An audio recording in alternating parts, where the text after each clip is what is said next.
Пацаны, снимайте. Че я? Я буду волноваться. Уже снимается. Ой.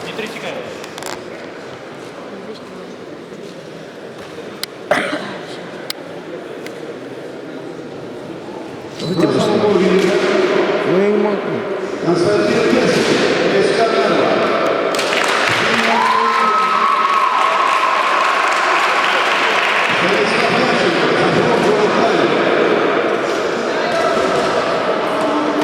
Весовая категория. Больше 6 килограмм.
Красного ringa готовится к продолжению боя Константин Кесарев.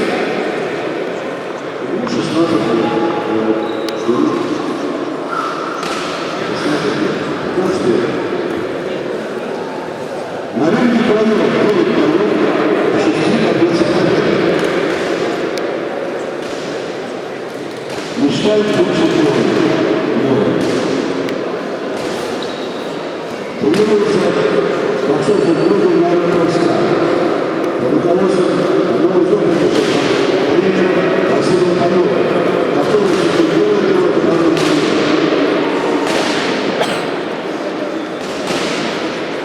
Сань, третий раунд ты будешь снимать. Ну, пожалуйста, у меня рука устала.